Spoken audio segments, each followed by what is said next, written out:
Hi, I'm Lights, and I'm here to answer your questions submitted to MF Magazine. Let's begin. What is it about WoW that you love so much? What else do you play? Well, WoW, in case you don't know, is World of Warcraft, and I love playing this game because it's kind of an escape. You know, when you have to be yourself all the time, like everybody does, it's nice to be somebody else with an entirely different set of skills and in a fantasy world that's completely different and kind of like a different set of friends and a different life. And you can do things you wouldn't normally be able to do, like kill orcs. You know, you can't do that in real life. There are no orcs, in case you didn't know that. So that's one of the reasons I love playing WoW.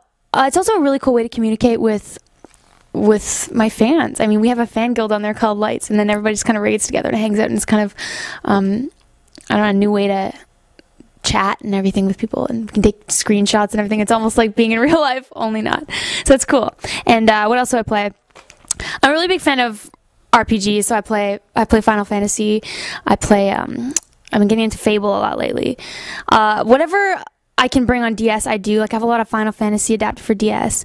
I also have random games on there, like obviously the classic Mario Kart, and I love combat games at home when I'm on my Xbox, like Mortal Kombat vs. DCU, Ninja Gaiden, UFC Undisputed. It's a really good game from last year, so that's what I play. WoW kind of started out as one of those things just to try something new and get into a different mind frame, and getting to be feel scared and get a thrill sometimes, you know, when you're in battle, you know. And it becomes one of those things that you really want to be social in, but in that world. And my kind of reasons for being on it change over time. And now it's a good way to go on and communicate with people. And people understand that WoW is a game as well. So people play their own thing and don't, like, it's not like constant talking when you're on there. You can do your own thing too. So everyone who plays WoW is pretty into the game. All right, question number 2. What's your diet like? What's your favorite food? Well, it is important to stay healthy on the road, especially as a singer. You know, you want to be able to not get sick, or else you screw everybody over.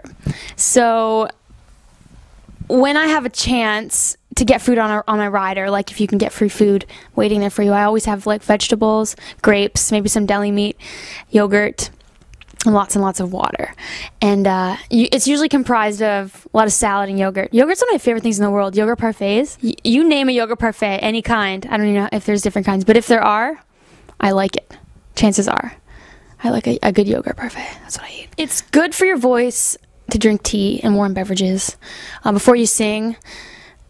They say dairy isn't so good because it clogs up your throat or your vocal cords or something. I don't know. Alcohol dehydrates your voice, so when you're sick, it's not good to drink, because it really does dry your throat and make it worse. So if I am feeling like a sick coming on, you just have to get lots of rest and drink tea. Especially there's a tea called Throat Coat, and it's kind of like, it's made of natural stuff that coats your throat and feels nice. So it just doesn't abrade your vocal cords too much and helps them heal faster. In case you're wondering, if you're a singer. What is the one piece of musical gear that you could not live without?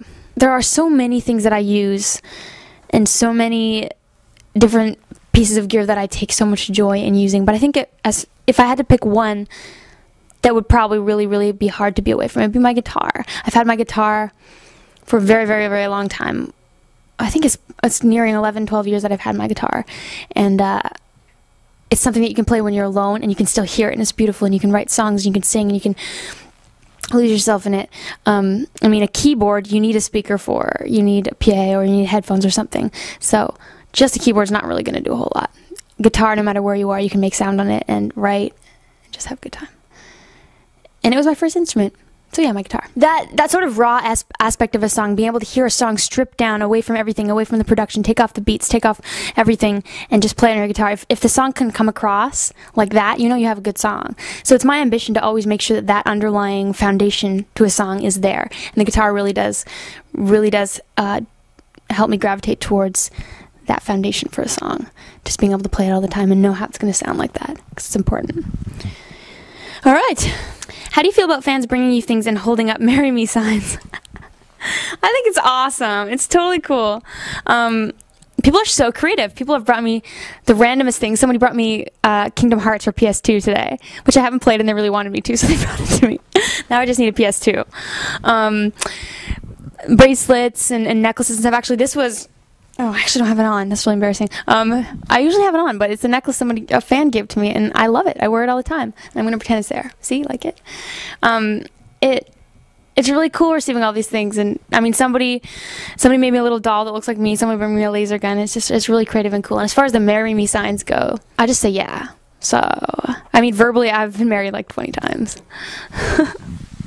Of all the places you've traveled, where has left the biggest impression on you?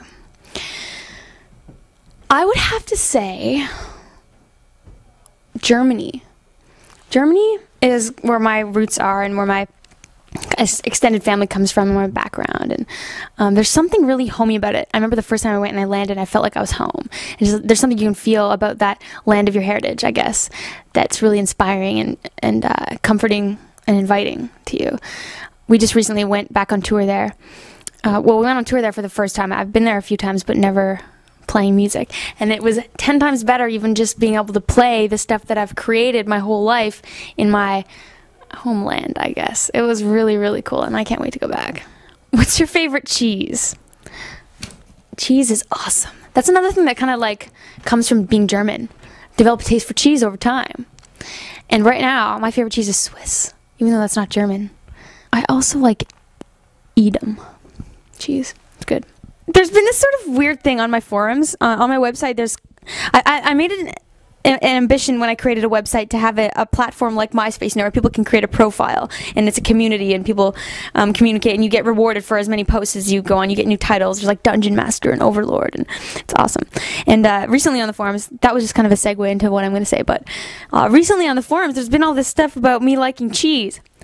And I think it came from when I said in an interview, I have an intense cheeseometer, and what I meant was, I know when something's cheesy and when something's not, but I think it was misconstrued as that I love cheese, which I do.